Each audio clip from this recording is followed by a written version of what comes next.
I got it. I got one nick.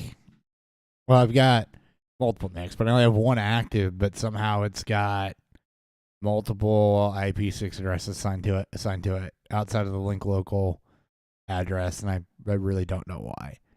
So, but alas, we're good. We're ready to go. It's just a thing I get. So, go. Maybe. Oh, nope, I got the audio up through the wrong channel, too. Damn, we're off to a great start. We haven't even gotten started yet, and we are approximately, I don't even know how many minutes into this. All right, let's try this again. 2? Something like that. Where is it? There it is. All right, let's try again.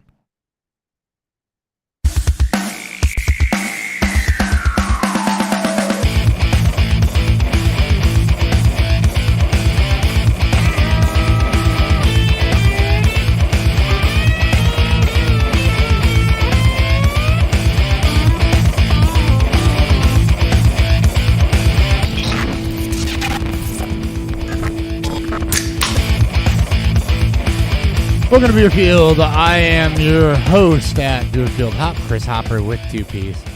As always, joined by Ryan Miner _FFB at Beerfield Theory. Maybe joining us later. He had a dinner and beer pairing and stuff tonight. So you get the two of us for right now. Ryan, welcome. It's going to be a fun night. Not going to lie. I mean, Thursday Night Football's on, but why watch that when you can be watching us or hanging out with us? We probably play football better than the 2 teams that are playing right now. Carolina is up on the Bears 10-3 by way of a punt return touchdown from Amir Smith. So that's yay. That's about all. That's the only scoring that actually counts. Yeah, otherwise it's 2 field goals. So woohoo. If you're watching that dumpster fire. We've got news for you because, of course, we do. We've got we're going to check in on some of the NFL standings, some of the mid-year stuff, and do a Dynasty check-in on rookies. Ryan just did a redraft article, a redraft of the 2023 draft class. You can find that at fffaceoff.com along with a lot of other great written content. But, you know, Dan's not here. I'm sure he'll have good beer when he gets back. Ryan and I, though, we got good beer right now. What's fueling Beerfield?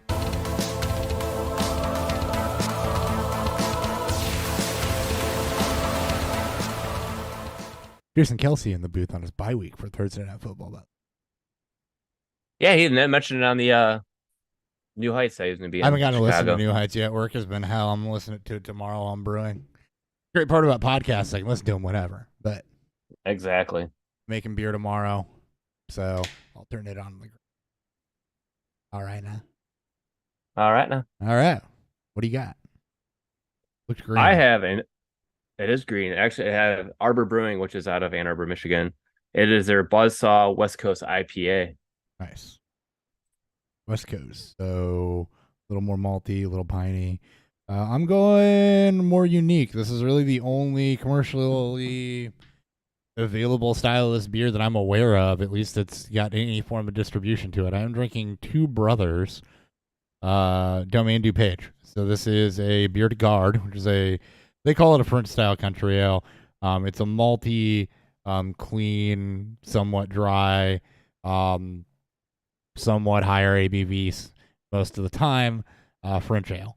So more on that. What beer is that called again? It's called Bière de Garde. Is that from Two Brothers out of Warrenville, Illinois? It is Domaine du Page. Domaine du Page is the name of the beer. Bière de Garde's the style. So French country ale. It's a classic style, or classic European style, but classic example of the style for the BJCP. And again, one of the only widely distributed ones. So there's not really. I'm actually curious if they have any other listed since I got the page pulled up. Couple, but nothing I've ever seen. Russian River is probably the other one that's most popular. They're out in Colorado. Or not Colorado, California. They do like Pliny the Elder and stuff. I got to check that now. I think they're in California, but I'm second guessing myself. Yeah, mine's right down the road. Mine's like 15, 20 minutes away because I've actually been to the actual brewery. Yeah, no, what I'm drinking's at a Warren. It's Illinois beer, but I'm pretty sure Warrenville is up Chicago area. Yeah, outside of Chicago. But more Naperville. So yeah, we'll see what Dan shows up with, and more on these about midway through the episode. As Cole Kmet makes 45-yard line. Let's go ahead. Gross. Now, Cole Kmet is having a hell of a stretch. Somebody posted his last 17 game stats, and he's at like 770 yards and 7 touchdowns. That's easily top 5 tight end, right? It doesn't take much to be a top 5 tight end anymore. No, it does not. But that is that sweet spot tier that's not elite, but not swapping around all the freaking time. He's been pretty consistent. News.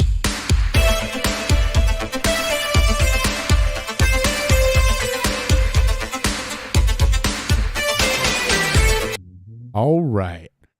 James Conner is back at practice. He's trending towards playing. He is limited right now. Amari DiMarcardo is still sidelined. Kyler Murray also going to make his return this week from IR. So a little Cardinals check in there. When Conner gets back, he should assume lead back roles. But Kyler Murray should be a boost to most of the pass catchers in the offense. Oh, yeah, this whole offense is in a nice jump. I mean, we're looking at Hollywood Brown. He should easily be wide receiver 2 this week because Dobbs, as inconsistent as he was, he overthrew Hollywood Brown many times where it could have been a first down, it could have been a touchdown. So we could see a nice bounce back coming out of Hollywood Brown. And I think, what was it, when Kyler Murray was healthy, I think he was averaging almost over 16 PPR points, Hollywood Brown was. So yeah, let's see if that bounce back happens. I expect it to. The other guy that I'm watching that's free out there on waivers, so if you're looking for maybe somebody that could have a little bit of a late season run, Michael Wilson has been getting pretty consistent target volume. He's been up in the 6 target range with the second stringers. So you expect the pass volume to go up a little bit with Kyler Murray.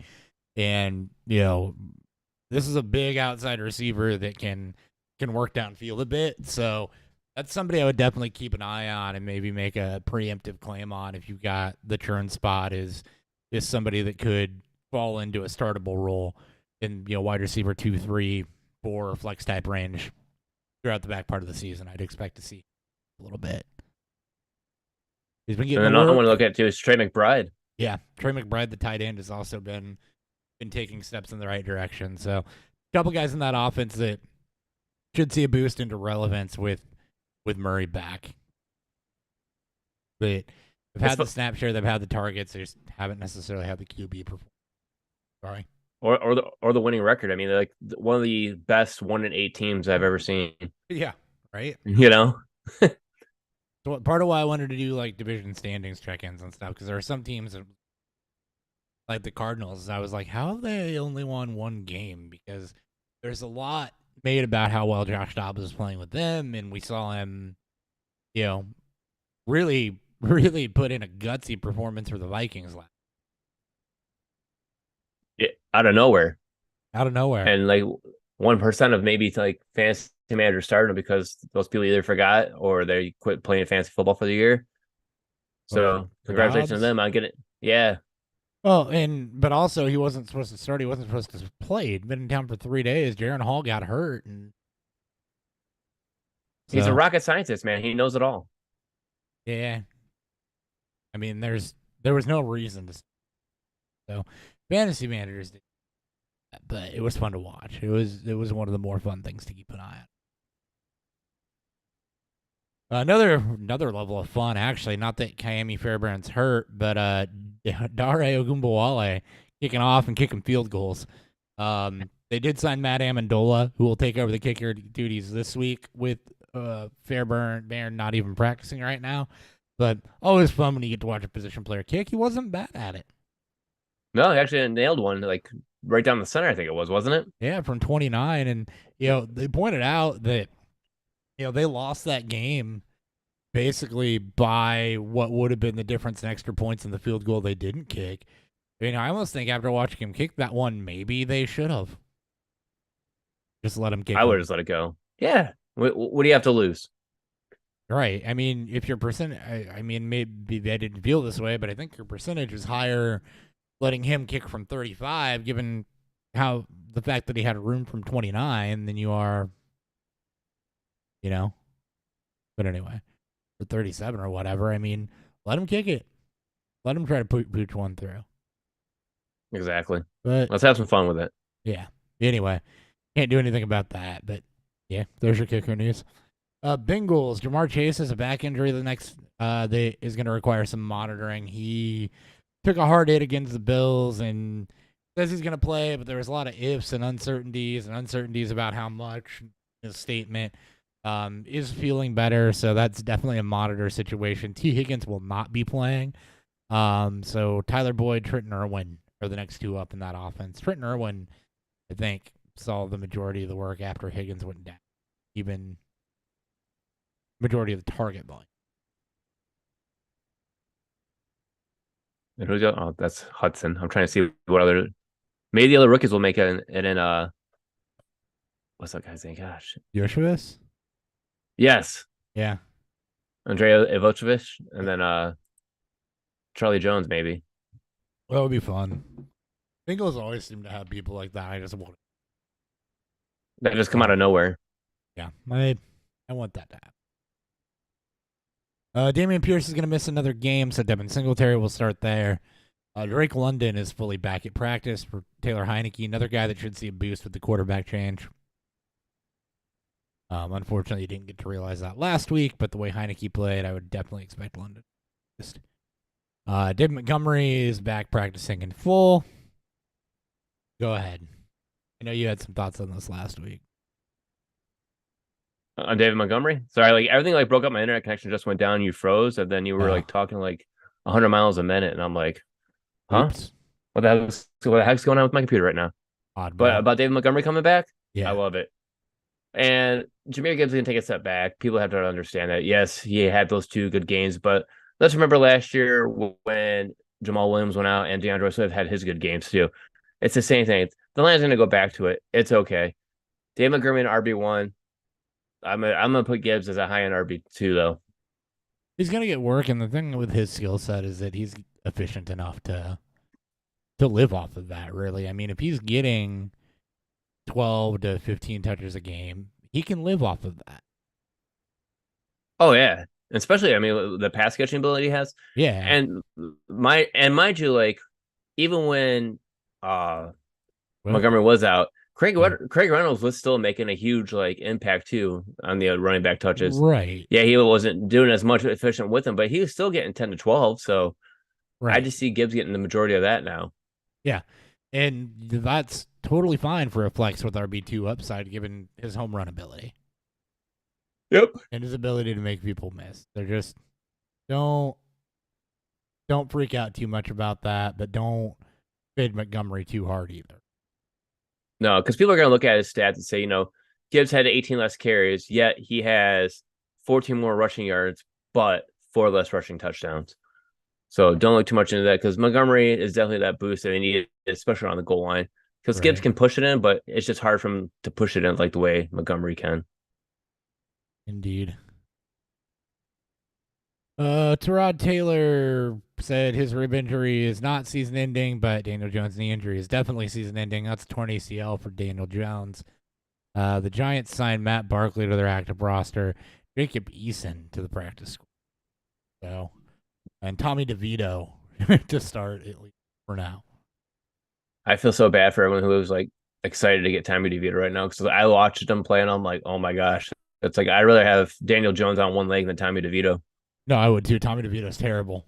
Now, I had to pick Tommy DeVito up somewhere, but I wouldn't even pick him up. Let him be someone else's headache. Yeah, I'm desperation. But yeah, he's pretty terrible. Yeah, that's being nice too. Good thing he doesn't really hurt anybody in New York that was fantasy relevant, because they never had a pass catcher hit that level. No, this basically Saquon Barkley's offense, and that's it. And it still is. Starter gets hurt, changes nothing.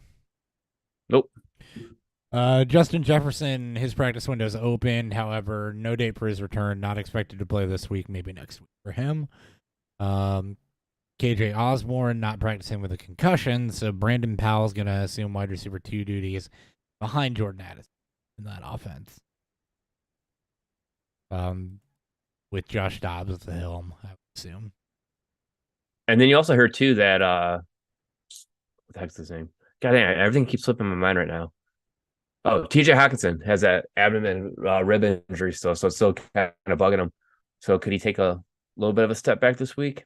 Nah, I don't think so. You don't think so? Yeah. And you know damn well he'll play. Oh, he's gonna play. Yeah, he'll play. He'll be fine. The rib. Pain management. He'll be okay. Nico Collins not practicing. That could lead to more Noah Brown work, which he blew up last week, so that's not nothing. Noah Brown had some good games last year for the Cowboys. So just hasn't strung it together yet. He's been around for a long time at this point. But, you know, you're looking for a fill-in. Got a bye week, whatever. Not a bad option. Yeah, he's more of a deep league fill-in in my mind. Yeah. I mean, you're probably not guaranteed a ton, but yeah, that is top wide receiver down there. Tank Dell also probably going to benefit from that quite a bit. Oh, absolutely. Deebo Samuel back at practice for the 49ers. They said he would miss 2 weeks. He did miss 2 weeks back after the bye. Good news for them. They've been struggling. Tampa Bay is down multiple cornerbacks. So normally we don't talk defense here, but we saw what DJ Stroud did to them last week, and they're down Carlton Davis, Jamel Dean, and backup Josh Hayes right now. So definitely something to keep an eye on as they play Tennessee and Will Levis this week. DeAndre Hopkins could be in. Yeah, because he's actually had, I mean, he didn't have a big game last week, but he's been getting the targets. So the way he's been getting the targets, let's see, game log. He had 6 targets last week and then 4 targets the week before, but still, I mean, the way they were passing the last 2 weeks, that's not bad for him. No, not at all. Oh, whoops. I'm sorry. I'm looking at the wrong one. What? Yeah, so he had 4 receptions last week. 4 receptions week before. Well, could be good. Just, so I don't really want to gamble on any other pass catcher there, but Hopkins no, he's all I want. Flurry of Rams roster moves. Kyron Williams looks like he's set to come off of IR potentially. I didn't actually come across that in the news, but the moves that they made suggest it, and I think he is. I think I remember seeing Sleeper come through with it, right? He can't. So this is their bye week. So this week does not count against his. Yes. So next week is his final week. So he's eligible to come back week 13, right? Yeah. No, 10, 11, week 12. 12. Because we're on week 10 now. Yeah. So, yeah, one more week. I was thinking the same thing. I was like, oh, yeah, next week he'll be back. So I'm going to drop Darrell Henderson. And people are like, wait, he can't come back. I'm like, what? I'm like, oh, man, stupid rules. Got to miss 4 games. Yeah, it's literally 4 games, not just 4 weeks. Yep, which that's okay. Yeah, that's okay. So keep paying attention to that. The Rams did make a flurry of roster moves, though. Carson Wentz signed to back up Matthew Stafford. Apparently, they didn't like what they saw in Brett Rippon. Thumb UCL for Stafford, which does have some impacts. I'd expect him to be back after the bye, though. He plays through a lot of shit. They did release Brett Rippon and Dresser Wynn, so that explains the Carson Wentz signing because they released their other 2 quarterbacks. Then they also released Myles Gaskin, who was brought in when Kyron Williams went on IR for some added depth. Well, just some housekeeping moves there for them. The Titans have named Will Levis their starting quarterback the rest of the way. Ryan Tannehill's the backup. Right move? Might as well. I mean, what do you have to lose right now? Well, and that's exactly it. See what you got, right? Because Titans are 3-5. Yeah, which, I mean, with the Jags being 6-2, everybody else is quickly falling out of that division race. So, yep. Might as well you see what you got, right? And then go from there. If you can go on a heater, then wild card might still be in reach. But Ryan Tannehill wasn't getting it done. Levis had a good game. At this point, it's all about development and trying to expedite a rebuild. And plus, Levis has 2 more touchdowns than Ryan Tannehill does. So yeah, take that for what it's worth. Yep. And Cam Akers tore his other Achilles. So left one this time, right one was the one last time. So, dude, I don't know. I mean, is that a career ender? I feel like it's. I mean, he's 23, 24. I want to say it sucks. Getting a practice squad invite or a camp invite, but the hard part for him is that he's now torn 2 Achilles and had some flash in the pan games without really establishing anything. And that's the tough part. It's not like, I mean, we saw Marlon Mack get some chances and fail to latch on after tearing his, having more pass productivity than Akers has. Deonta Foreman tore his Achilles way early in his career. I think it was year 1, and has bounced around and been very, very productive. So, but Cam Akers, I really do think, I don't think he's going to send him into retirement, but if he has another fantasy relevant game in his lifetime, I won't be surprised. Yeah, I think he's done. Hi, Dan. Hi, Dan. Hi. Hey, what are you drinking? Oh, buddy. So I got some Jackie O's. Oh, buddy. For those of you, Ryan, you should be familiar. Never mind, they're in Ohio. Same thing. Jackie O's is out of Ohio. I want to say Athens. Maybe they also pronounce it Athens. I don't know. It's Athens up there. Okay. Yeah, smartly. Yeah. Athens, Ohio. So this is their 20-year aged imperial stout in bourbon barrels. They don't say which barrels they use, which is pretty common. But this is a straight imperial stout aged for 20 months in bourbon barrels. No adjuncts added. 14.9%, which is fucking crazy. After a whole beer dinner's worth of beer that I've ate and drank, so it's gonna be good. I won't be Hopper's levels of drunk from 3 years ago, but I don't even think I can get to that level anymore. I have a very very good buzz, and nice. This is all right, let's keep it going then. Keep it going. Huge fan of Jackie O's again. Me too. If you like, if you love craft beer, and they're more known too for their kind of wacky kind of wild ale fermented and stuff like that. That they use a bunch of weird fungi and stuff in their beers, but these guys are about as beer nerdy as you can get. And if you find your stuff in your local areas, right, you may be able to find them in yours too. Highly recommend picking them up. Very, very good stuff. I might find them just south, just north of the border of me. Yeah, I know a place that actually carries a lot of Ohio beer, so maybe I'll stop in there. I'm gonna wait to Cedar Point one of these times and get it. You should. They do a wide range, right? They'll do pretty much everything. They're just a very, very, very good craft brewery. Indeed. Hey, anything news-wise you want to talk about? Because we just got to the end of it. You guys briefly talked about Cam Akers when I jumped in. Super devastating, right? Yeah. Obviously, second Achilles injury, for him. And I agree. If he ever has a fancy relevant game again, I think that's just a win for the medical industry to get him back up and ready again. He pretty much played a damn near perfect game too. He had a crazy block. I will say this: the Josh Dobbs performance in that game was within the context of the whole scope was maybe the greatest quarterback performance I've ever seen. So, we talked about how gutsy and that was and how fun that was to watch. Just as a fan, that was pretty awesome. No practice. He's learning plays literally while they're happening. It's Rocket just scientist. You can't you cannot.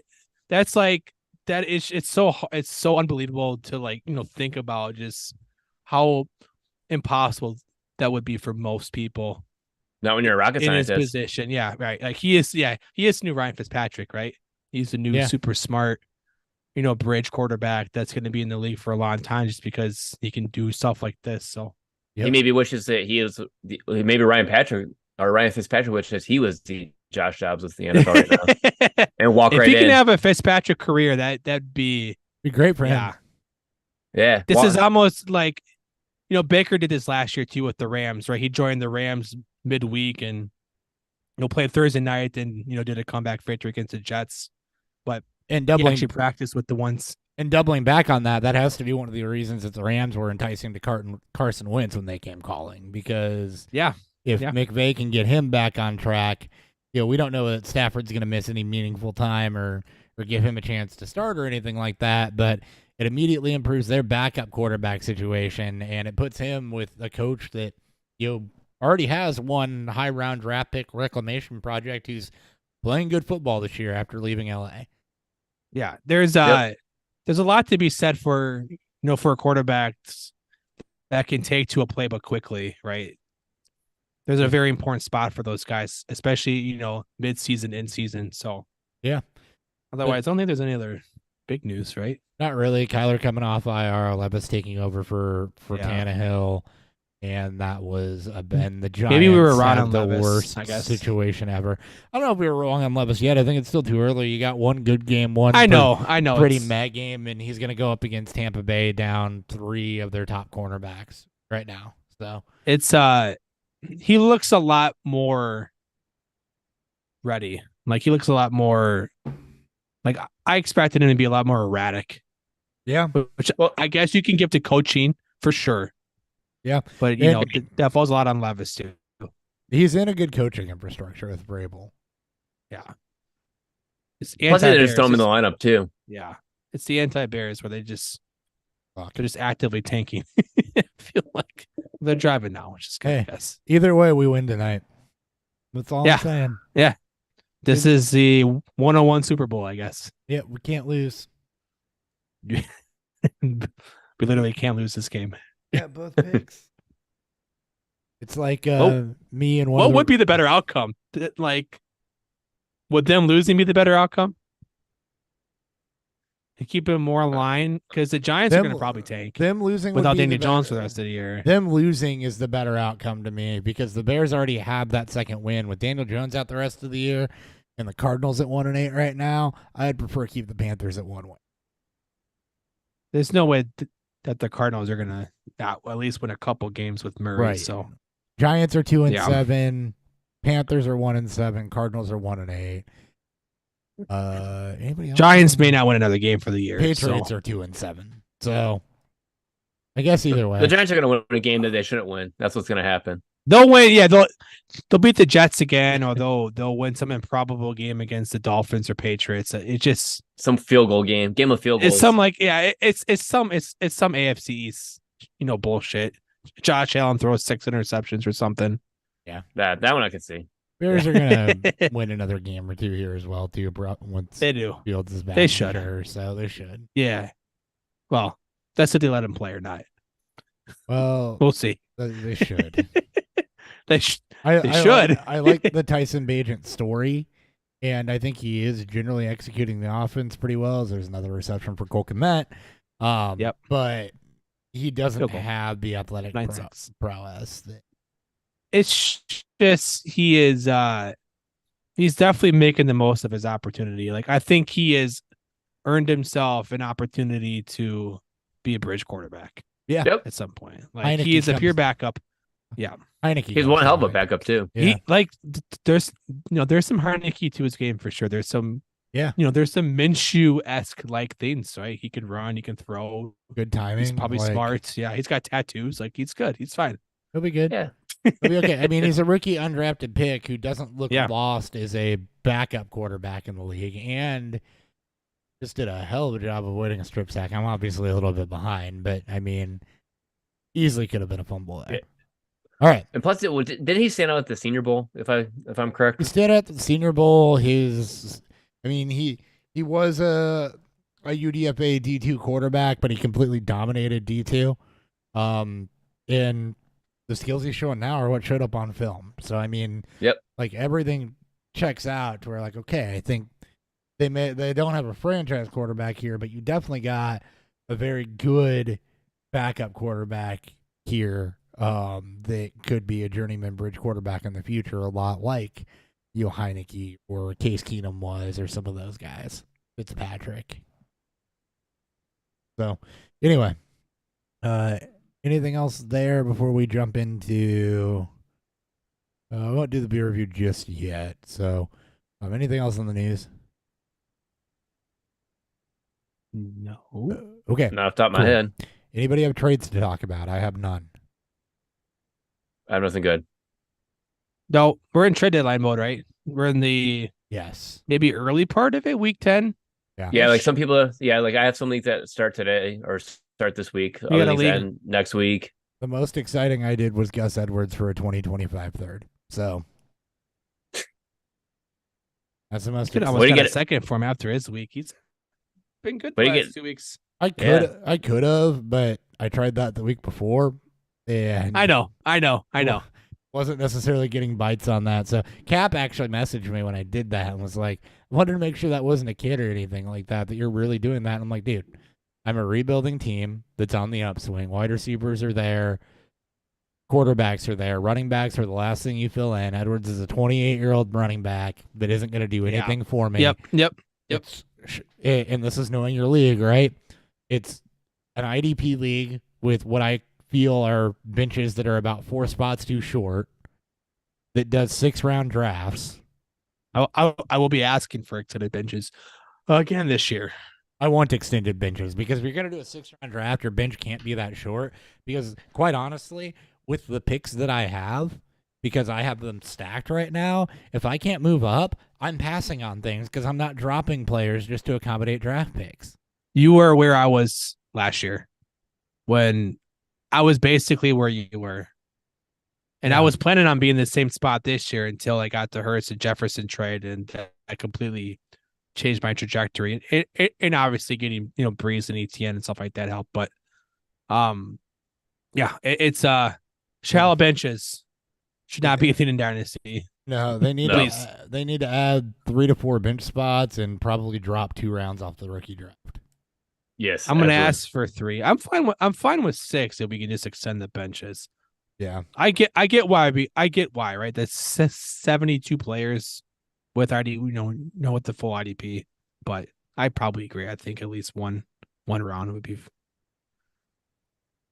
Got reduced. it. Okay, fine. Go to 5 rounds and give us 3 bench spots because I We need at can't- least extended benches for sure. Yeah, because right now you're dropping people that don't need to be dropped. Like the waiver wire is too deep, and that shouldn't be a thing in Dynasty.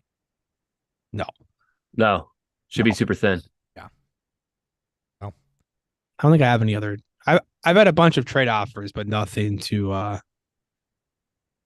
still got nothing a to write home. couple people I want to unload. I want to unload Diggs. I saw you had AJ Brown on the trade block, and I considered talking to you about that. But at the same time, I don't think I would be willing to give I don't- up what you're going to ask. Is for. that in your league? Is that in the Kickers League? Yeah, I need to probably remove that. I am I saw where Probably you were gonna at. be a and playoff I'm team. like, you're going to be a playoff team, and the only thing I could offer that would maybe be enticing is a package involving Brees Hall, and I'm going to be a playoff team, so I'm not looking to do that. So You should, yeah. A lot of Brees Hall. This is the reason why that I have Brees Hall in so many leagues. I bought the discount, and obviously this past week was a bit rough, but a lot of offers to run in Brees Hall, especially in redrafts. I bet.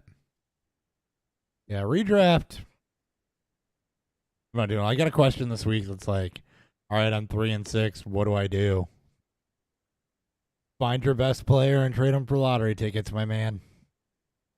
Hopefully, you play in a league to that go allows deeper. points fours. Yeah.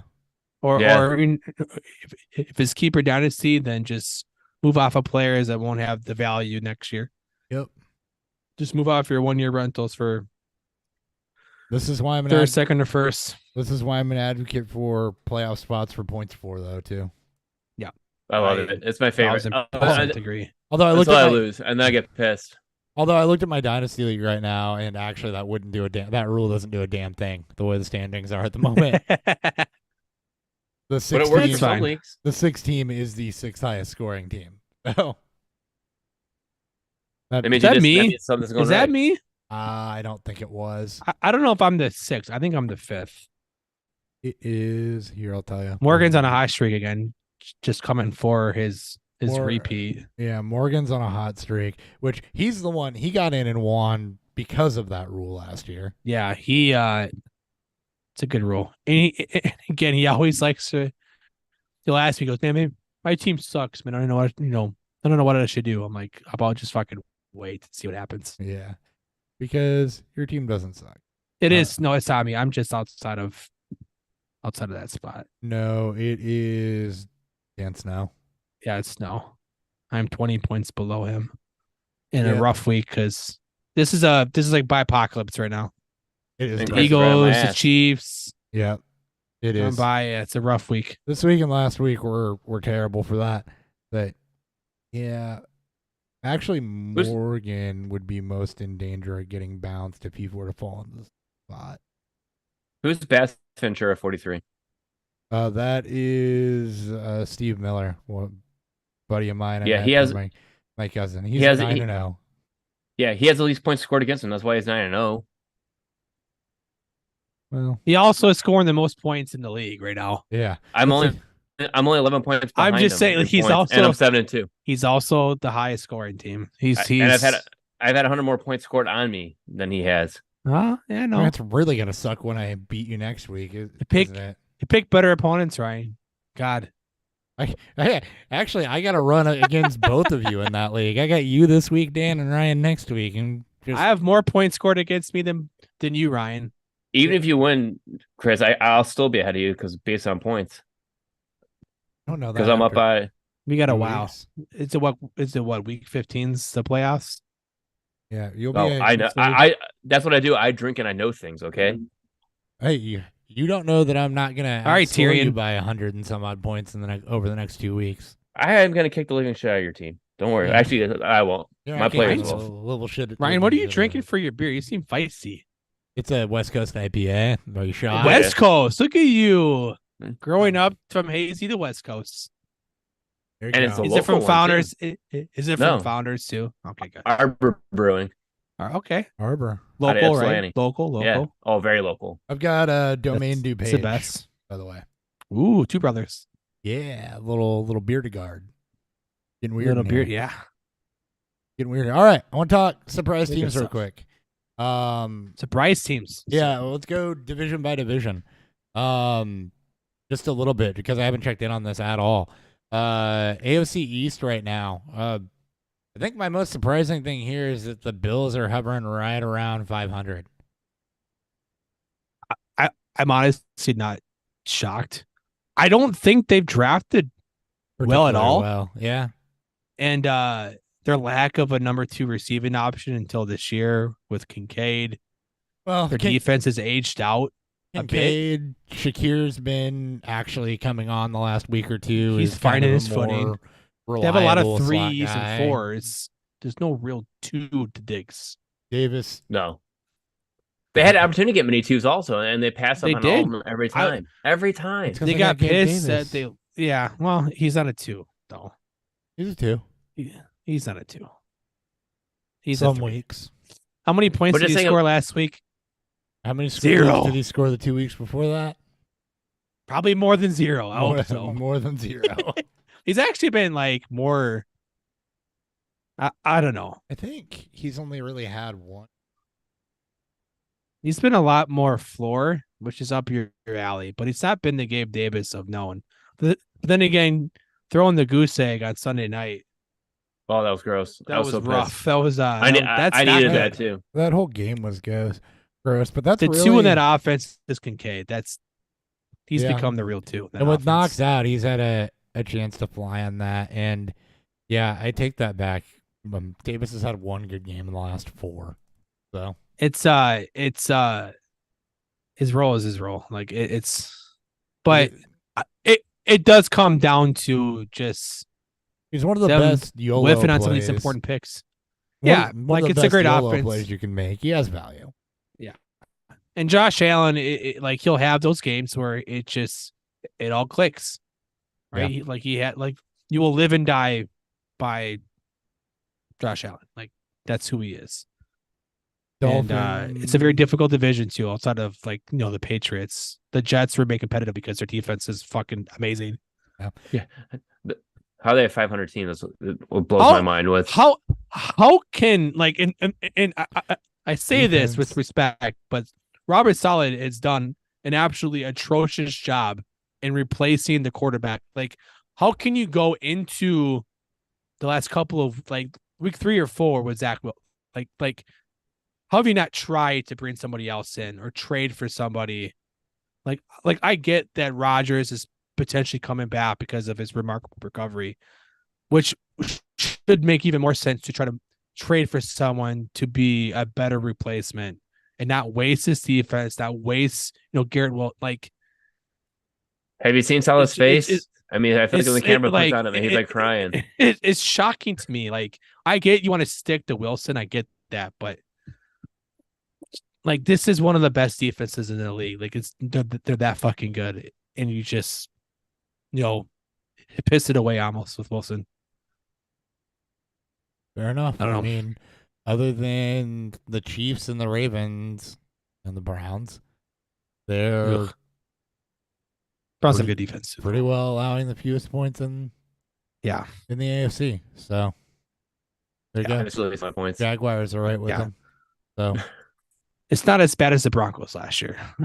I guess Jets fans have that. We're not as bad as the Broncos. Dolphins are winning Yeah. that division, though. There's nothing Yep. there that's, I guess, incredibly I don't surprising, know. but My prediction was the Dolphins this year. I think the so. Dolphins are taking that. The Dolphins are struggling to beat teams that are over 500. So let's see. Okay, who do you got taking it? So, I can still see the Bills jumping up there and taking it.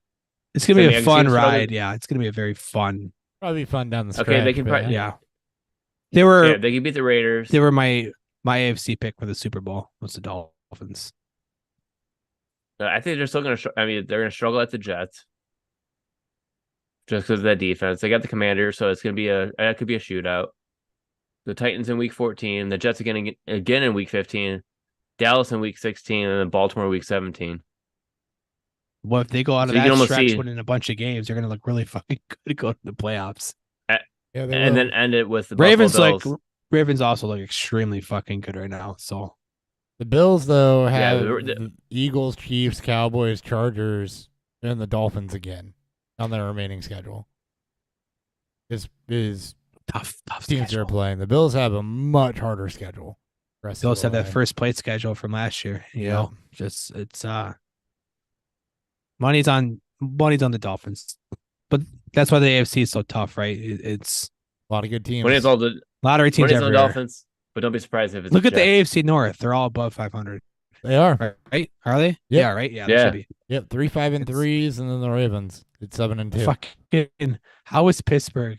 How is Pittsburgh 5-3? Yeah, if there was Explain a that surprise, to me. How is that possible? Like they're They a look lot so like the fucking Jets. bad. They're a lot like the Jets. They're giving up. are they?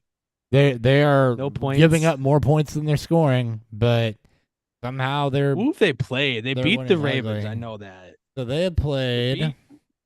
They beat the Bengals. I think they're in the bad times to start the year. Maybe the Browns, Their wins are because the Browns are very similar too, right? Elite defense. Watson apparently starting to come on, but they beat the fuck him. Browns, Raiders, lost to the Texans, beat the Ravens, beat the Rams, lost to the Jags, beat the Titans. So 5-3, that might be one of the biggest surprises in that division is the Steelers at 5-3. I thought they were going to be a lot worse. Browns. Oh yeah, same here. Hanging around there. That was anticipated. Bengals after the Burrow injury, sure. Whatever, they'll be fine. Ravens at 7-2, I'm like better than you were expecting, Dan? Better than I was expecting. Oh yeah, for sure. The Browns and the Steelers. I mean, the Browns have spent. There's so much investment into that defense, and again, as much as we should on Watson, like at some point he was going to start having some course correction to his play. The Browns got off to their historic start. So Yeah. we'll see if they hold up. The Bengals are extremely hot right now, and the Ravens are starting to find their stride. I guess even on offense, but Yeah. Pittsburgh being 5-3 is just what the fuck, man.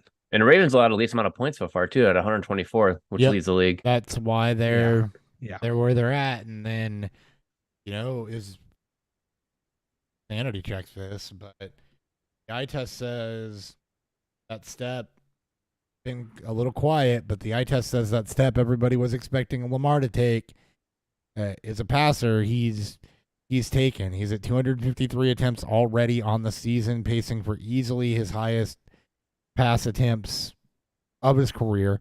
He's got a 71% completion percentage, so that would easily be his highest of his career. TD rates lowest since his rookie season, but interception rate also lowest since his rookie season. So he's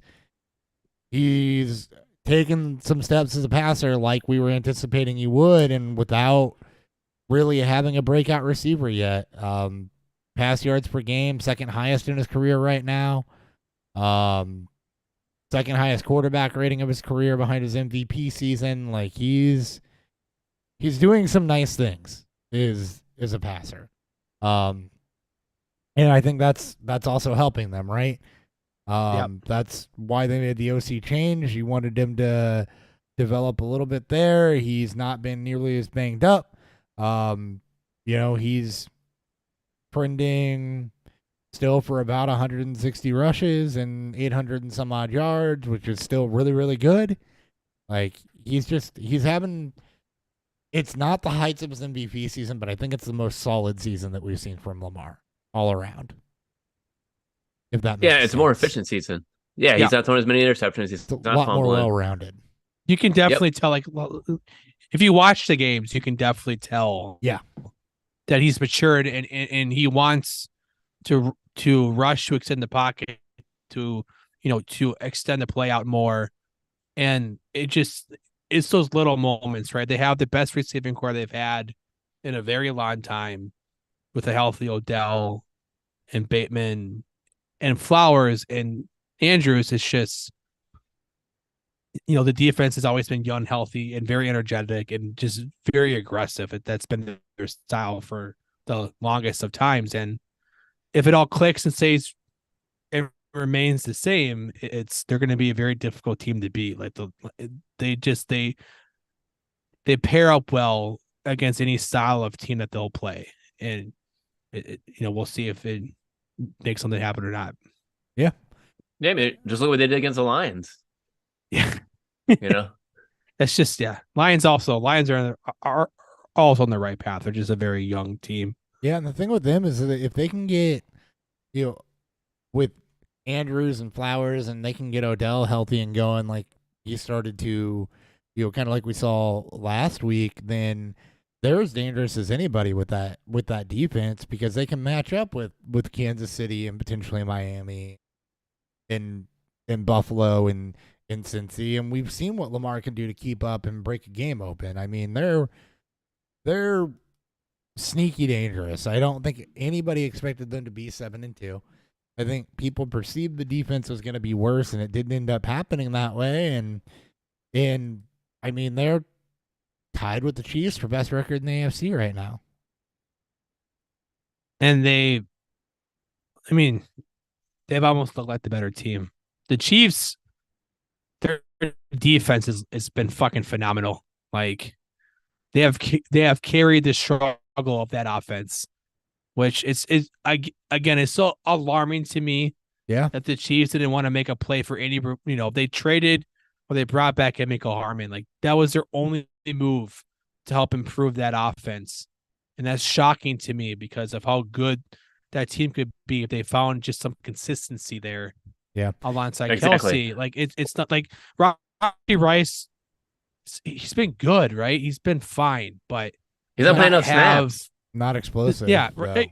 Yeah, and that's it. And to not even have a guy like Juju last year, that can be your other possession guy to at least help with that, with that part of the field. It's just shocking to me that the Chiefs are decided to to not make a move in that, during the trade deadline. It's just And Yep. you see when Kelsey's out, he like that team Yeah, struggles to move he's the hurt ball. too. Like, maybe So some it's like distraction a little bit, for some reason, but it's I don't like think it's do a something here, distraction. He guys. plays better when she's around.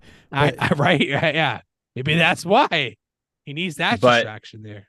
with his No, next year's but, draft class, maybe they spend a first round pick on a wide receiver now because wide receivers look deep as I mean, is. we've been saying that for what 2-3 years at this well, point. do Since, they do it Yeah. do they do it on the right wide receiver? That's that too? That's the they've other thing that they spent don't- high they- second round picks.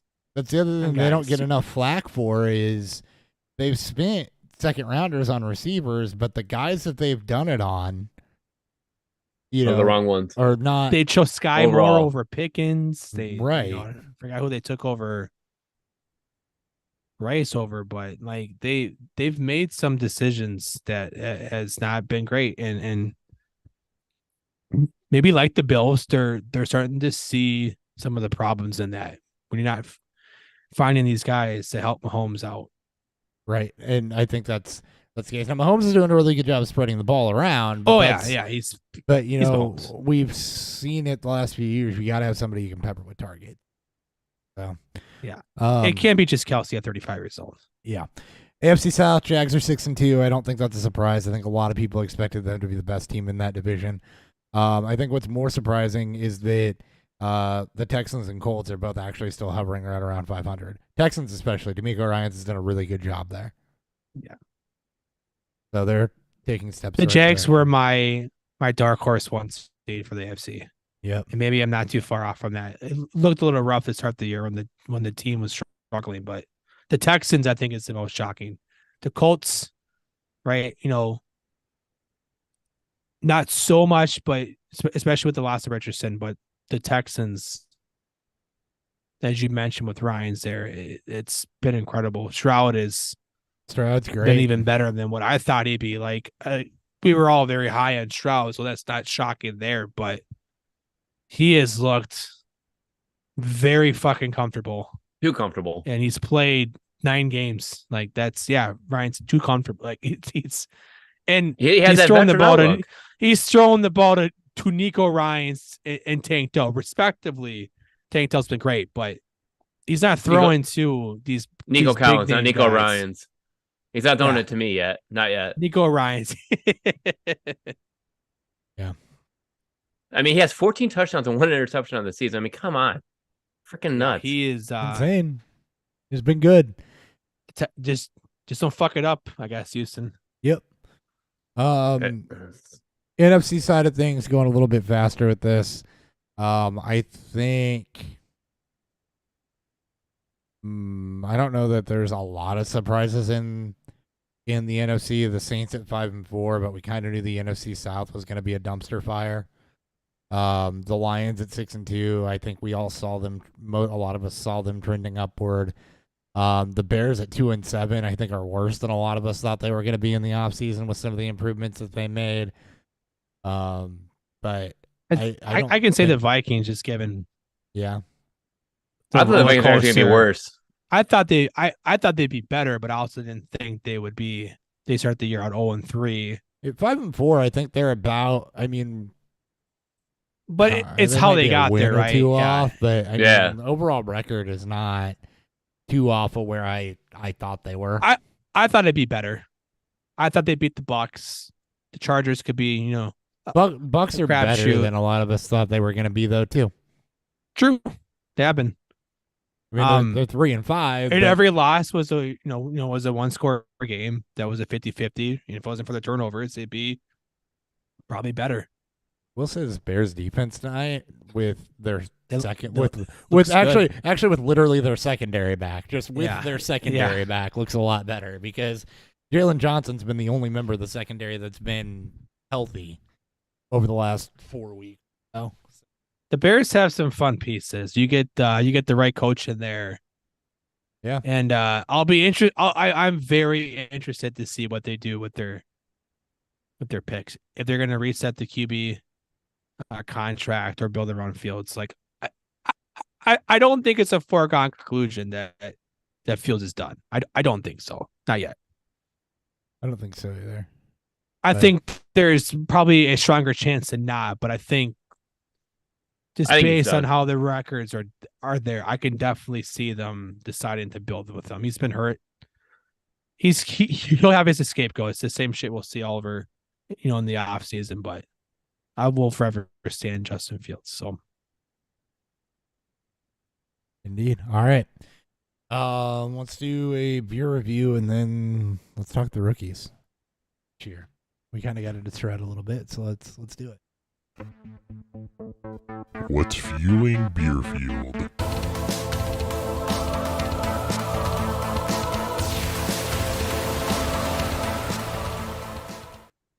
All right, I'll go and start because I need a refill. I'm drinking Two Brothers Domaine DuPage. It is a beer to guard. Beer to guards are malty with a semi-dry to dry finish, typically higher ABV.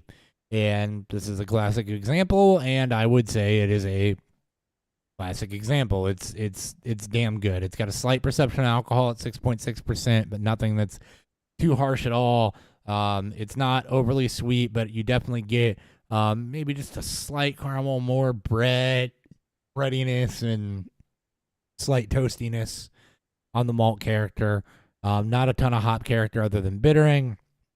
Really, really good beer. Wish I had a fire to go with it, but really, really good beer. yeah, one of my favorites of that style. And I want to hear your beer, Dan. mine. Yeah. Okay, so again, I'm drinking Jackie O's. It's called Anvil Chorus. This is their imperial style aged in bourbon barrels for 20 months. No adjuncts added, so you're getting a lot of the barley and the malt that's coming through. You're gonna get a lot of the barrel that's coming through. So it's really rich in flavor, but it's not overly sweet, which is a good thing. You're gonna get notes of leather and char a bit, but you got a good rich chocolate to it. And it's one of those styles that if you particularly like darker beers, this is one that you'll want to search for. Not having adjuncts in will let the beer just be what it is, and not trying to create some sort of dessert or nothing that's going to be overly sweet or potentially fake tasting. Obviously going to be really rich, dark in color. It's solid. It's a very good round out. The 14.9% is definitely going to kick, and you will definitely feel it. But this, again, if you're familiar with Jackie O's, you know that they don't really make a lot of bad beers. And Did you just say 14.9? yep, 14.9. Oh, dang, that adds right on your buzz that you already got going. Yeah, like I said, You're feeling really good tonight. The game isn't as bad as to watch too, but the beer's helping. I like it. I'm not watching it at Come on, all. Foreman. God damn it. Like my son and I were watching it, and he was like, "Yeah, this game's boring. I'm gonna go play Fortnite." I'm like, "All right, see ya." Don't blame him. I don't either. This is probably the worst in terms of matchup you could ask for a Thursday night game. Yeah, it's definitely a snoozer. I really go watch paint dry. To be honest with you. Oh, but it's Actually, you know what? No, I would never really watch paint dry. The Bears are driving. This may actually be We might actually in the get second half. Get a touchdown, not on special teams. Cole Kmet almost dropped that, but he made a play of it. I'm gonna play Kmet's behind. been good. Actually, Kmet's been really great. good. You missed it. We talked about this earlier too, where I saw earlier like his last 17 games, he's gone for 60 receptions, 700 yards, and like 7 touchdowns, and that is good enough for a top 5 tight end season. He's coming around to being that tight end that you avoid next year because he's going to be like a 5th or 6th round pick. Nah, It's like I don't think I I'll want get the that high. value of Kmet. Yeah, no, he's been great and this. Schultz Yeah, and those exactly. guys. The guy that you don't Yeah. want to reach out that you want value for, Yeah. which is what you got from Kmet this Ooh, year, Kmet almost dropped that, but he double caught it. right? That's what I see. Yeah. I'm watching it. Well, it says live, but No, I'm behind you. are they doing the push tush? They are doing the okay. I'm just watching game I don't- cast because I don't have. TV I don't down think here. he got it. That was so good. Good Lord. Good Lord. Like, I wasn't sure who was going to take the fucking snap, and it was a Foreman, but yikes. Hmm. Yeah, Foreman looks like crap, but said okay. He doesn't look like great. He's been Oh, it was Komet that took the snap, Komet took the why? and he had Foreman and Bajan, that was there to push him. They got it. They got that first down. Yeah, they gave it to him. I'm about to watch. All right, sure. Oh yeah, it is. You can tell Komet's Almost taking the interception. snap. Oh yeah, they got that. Yeah. He was on top of the pile. It looked. I thought it was a Foreman, so it looked a lot more obvious that they didn't. But I guess they got it. No, Anyways, Anyway, all right, let's Anyways. talk. We're gonna talk rookie class just for a minute. Okay. Well, not Yeah. just for a minute, and then we'll wrap up. So, Ryan did a redraft article.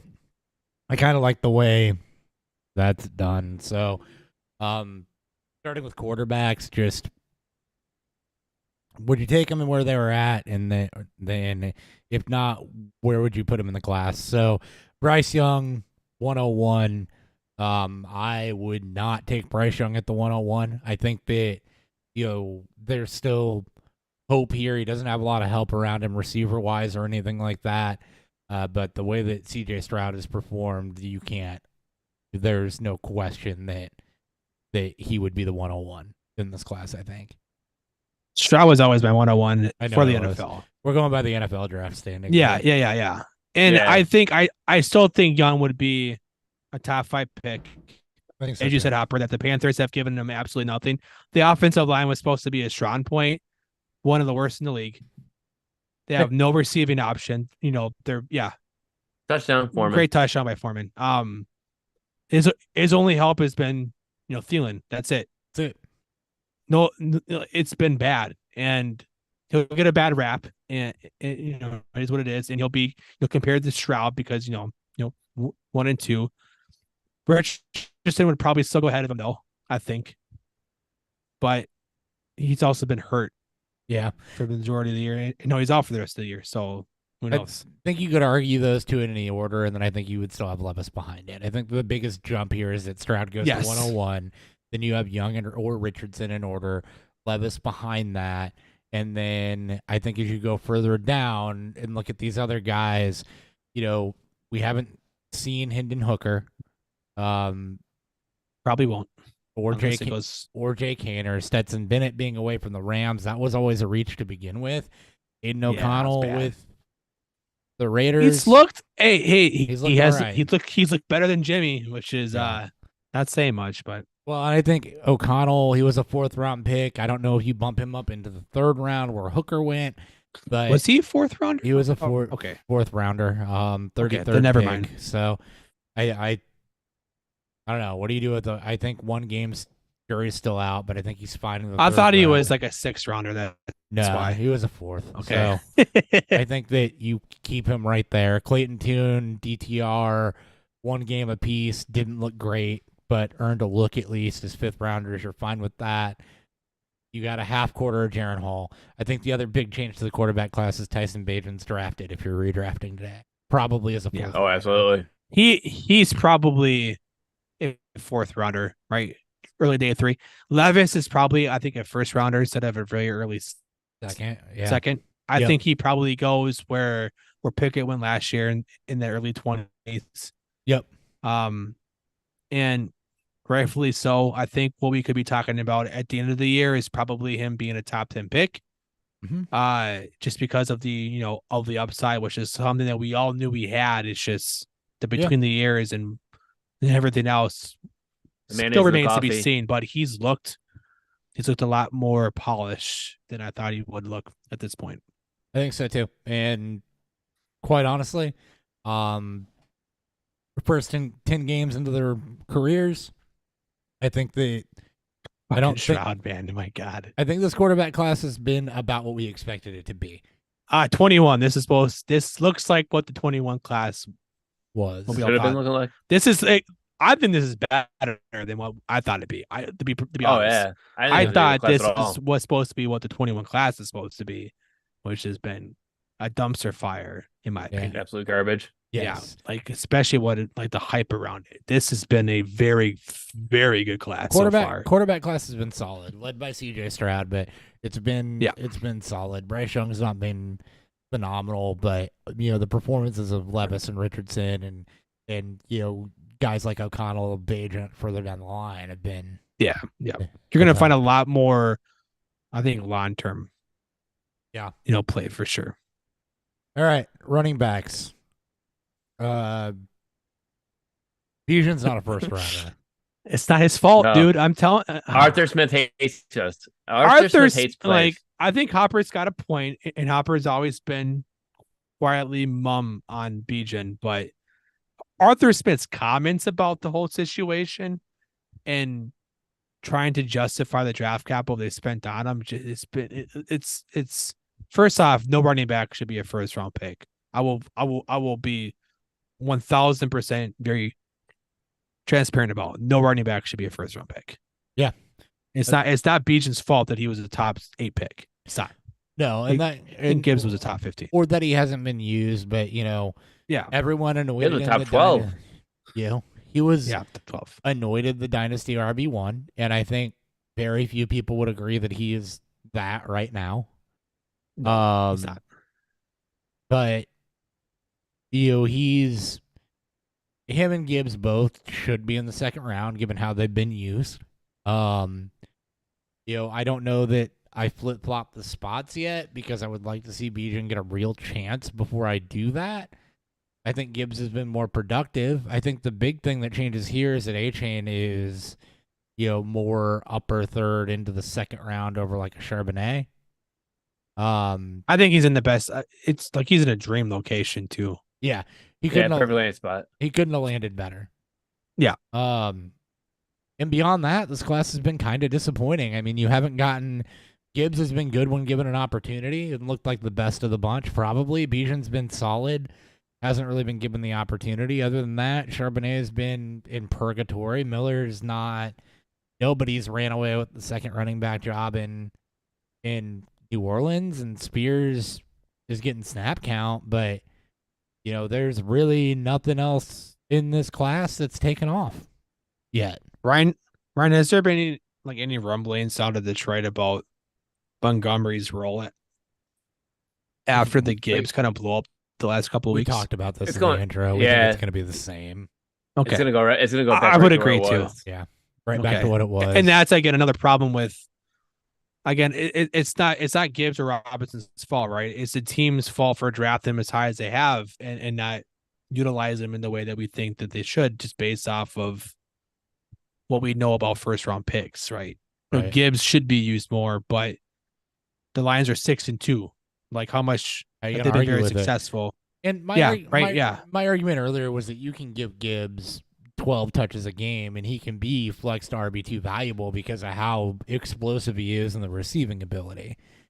Use them both. Yeah. Well, that's what they're going to do. I mean, but Monty and Gibbs on the field. They will. But right? Chris and I talked about that earlier. Remember, with Monty out, Gibbs was in, but it wasn't just him by himself. It was Craig Reynolds there too. Right. And Craig Reynolds was getting a lot of carries also. So it's like, this is how this offense rolls. They want to have a 2 running back system. 3 in if both need a nice breather. But it's like that's just how it's going to be, and people are going to be pissed about it. Be like, oh my god, Gibbs is so much better. Look how much more efficient he is with his carries. He's done it with less carries. He has more yards, but he doesn't have the touchdowns. He can't get in that goal line carry like David Montgomery can. And he will. Just wait for another year, right? Like you don't have to have these guys be heavy usage. Like Gibbs does not have the size to be a 350 a touch guy. You know what? That's okay. Real quick, they just showed a graphic on the screen of notable quarterbacks for their first starts. This goes back to the Bryce Young point about it being too early. Yeah. You had Goff at 0-7. Burrow was 1-5-1. Lawrence was, I think, 2-6. Right. So in Urban Meyer, yeah. So I mean that's a great graphic to show because good quarterbacks go into bad teams, and Stroud's just. Peyton Manning went 3-13 his rookie year. Yep. Guys. And he 3 more interceptions and touchdowns. Yep. Just saying. Yeah, but that's also a different era in football too. Just saying, Ryan. I think this running back class has been about as disappointing as we can be. I mean, were we besides A-Chain, I think you liked, Miller Hopper, and Roshan obviously hasn't done shit either with his with this opportunity in Chicago, but I don't know if I'm that shocked. It was always, Gibbs and Robinson, right? And that's it. I'm not saying that from a shock point. My like for Miller was more so there's got to be somebody that you like as your 3, right? And you got to rank it. You're ranking them somehow, and you got the same number of draft picks every year in a league, regardless of how many people in the draft class are good. Yep. So you got to anoint somebody, even if you don't think it's great. And Deuce Vaughn is another guy to highlight, though, as somebody that people expected to have this usable role, and he hasn't. So no shit. Yep. At least with the running backs not doing as well, the tight ends have picked up his slack, because I don't think I've seen a better tight end class ever. No. Especially when it comes to fantasy. I don't think we've ever seen as good of a tight end class for production. I'm just saying, I'm trying to foreshadow. I don't want to. I'm leaving it up for you, buddy. We're just gonna wait. No, I'll transition that. We can do receivers last. Let's look at the tight ends. So you're absolutely right. The tight end class, where you normally don't have people that produce in year 1, you've got at least 3 guys producing in year 1.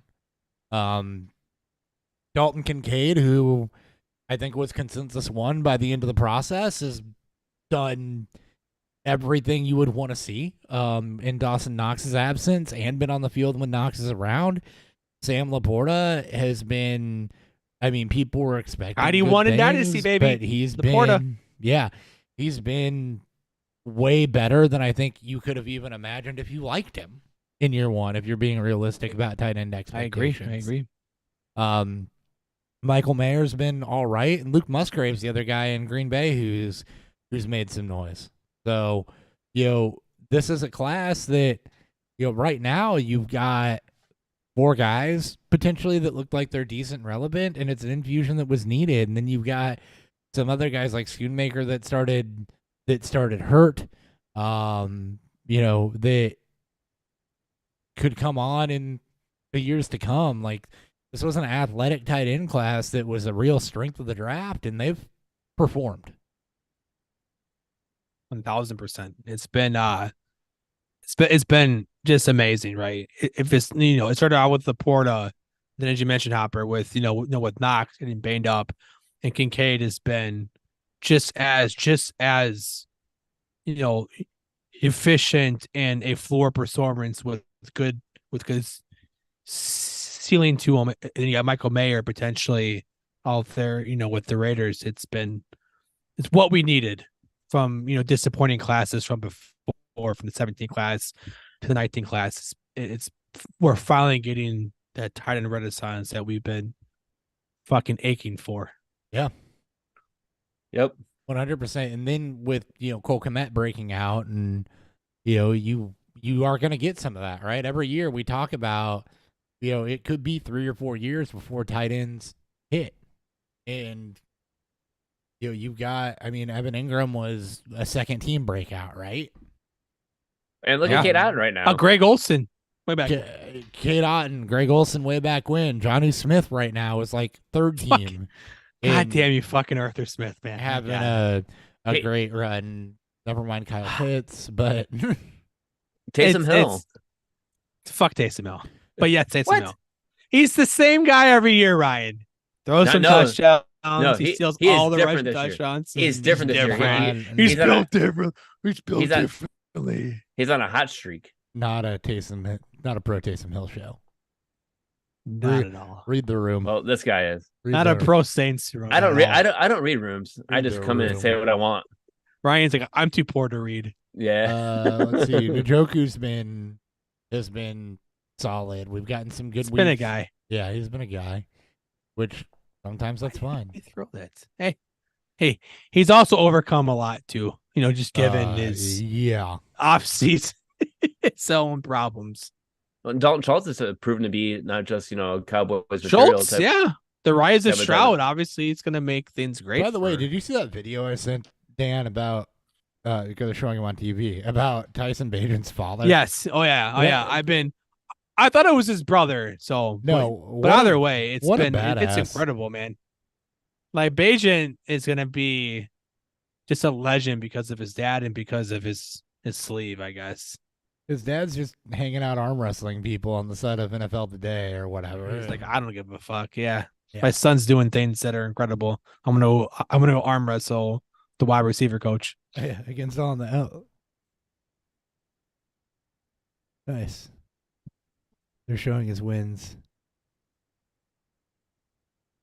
No, that play was a little weird. Why didn't you dump it off to Foreman? Literally right there with nobody around him. Watching the referees. They're just because I got easier. a cousin that referees. He just wanted to run for 1 yard. Yeah. World Arm Wrestling League. No, seriously, I got a cousin that's a referee. Who the fuck is 15? You guys have a white receiver? Yeah, Trent Taylor. Trent Taylor, that's right. That's right. Yes, we have a white receiver. Every team's got to have one. I'm just shocked by it. All right, wide receiver class. So that I can watch the Bears finish losing. Kind of meh. I think Jordan Addison's been really good, and beyond that, it's been. I mean, Tank Dell's been solid as a third rounder, and then other than that, you've got some guys that have been low consistent, some guys that have flashed, and some guys that have been not a lot. I think that Addison's your first receiver out the board if you're redrafting today. But I would agree, yeah. there were four Yeah. guys that could have been, and that went within 4 picks of each other, right? So how much are you arguing with that? If I were to reorder it, it would probably be Addison, Flowers, JSN, and Johnston based on your one performance. I think I would still go JSN. I mean, JSN's obviously found his stride too the last few weeks. Yeah, He's starting to come on. With Addison has been obviously the departure of Jefferson, and all the offense has responded to the loss. But he still of did him with and Kerr. Dobbs. Yeah. It's like they're tied. Like no one should be shocked that those two have been one of your more productive rookie receivers. Say Flowers, I think it's more so of the Baltimore offense and how they use them. he's I been don't think very it's just saying Flowers. He's been very solid yardage wise. He's very short area. but he's very much short Waddle. area. He's rookie season Waddle Hopper. It's Yeah. where he's pretty much in Ryan. That's basically him right now. It's low A dot screens, whatever. Just let him make a play. Yeah. And hopefully Flowers could be used a little bit more as a true receiver next year. Johnston's been invisible even with targets, and that's what He- we were worried about with him. I think we're seeing, and I know it's very soon, 10 games into his career, but He's I struggled think with we're that playbook. witnessing it's like he's getting passed by guys below him too now. Jalen It's- Guyton's going past him. Yeah, it's not looking good for Johnston. He's looking more like N'Keal Harry than I mean, we whoever the fuck else he was compared to. can tell if DJ Moore is hurt or pissed. Why not both? It could be both. I mean, they just It might be both. ran up the middle on 4th and I guess it was 4th and 19 from inside of their own 20. But oh my God, did that punt not even make the 50-yard line? I think they're very close. It's at the 40. I'm waiting. Oh my god. That I mean, the punt- Bears are just being like Bears are we're being getting Bears. bad entertainment. Let's see. It was not a. It looked okay. that punt didn't even make midfield. Yep, it's at the 40. They're on 40. It went 30 yards, maybe. That is, I could punt it that far. What the That's hell? yikes. All right. Let's see if this. Okay, that's all the penalty. That was bad. Anyway, Yes. Johnston's been invisible.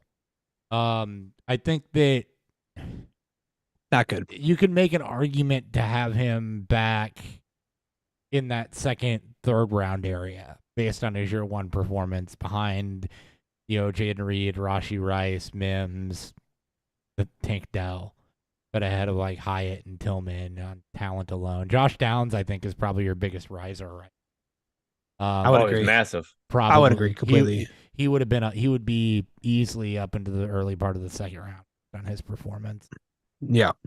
It's Johnson. Oh no, Yeah. sorry, he is not the biggest riser. Puka Nakua would be your biggest Puka. riser. Puka's Huge probably rise. easily a day two. Easily. I don't think first round because his efficiency numbers, at least from what I've seen, based off of what PFF has been posting, he's average above average.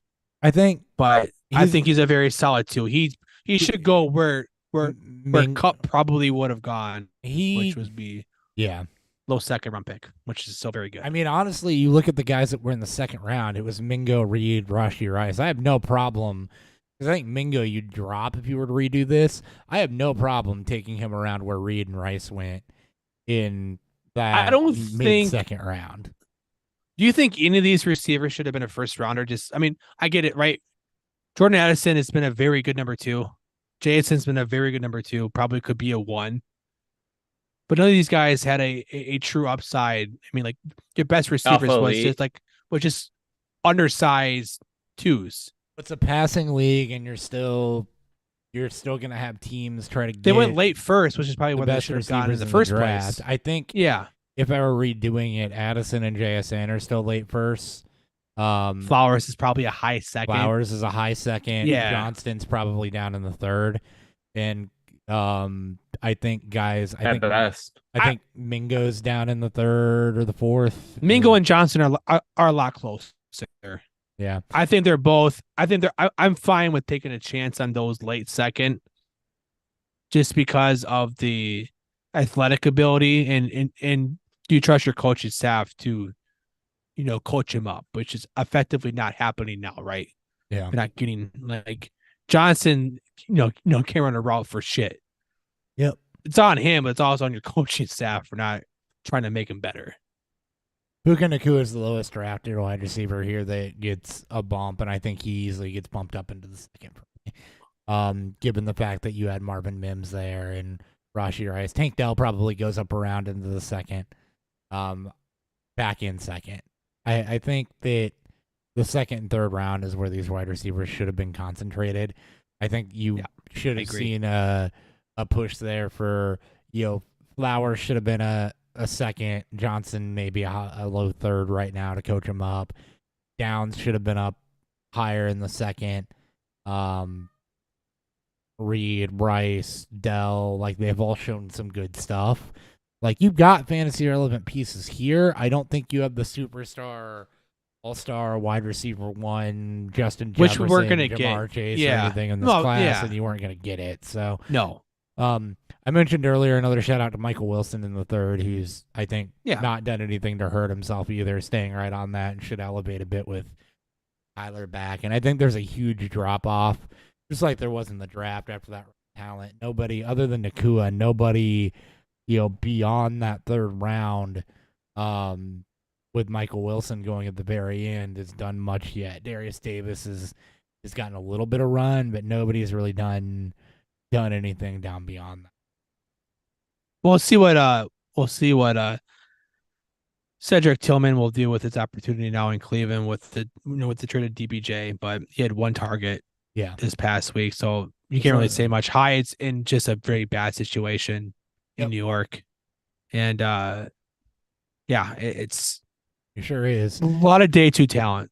I think that's. I think the lesson here is a lot of day 2, maybe not any day 1. Quentin Johnson's a guy you take a chance on, but obviously that's way too early. Where he look very bad right now. Yep, your day 1 talents, and I still think we're in Addison, and that's it. The wide receiver class. I think that All right. That's the show. Yeah, that's the show. Thank you guys for tuning in, and we will be back next week.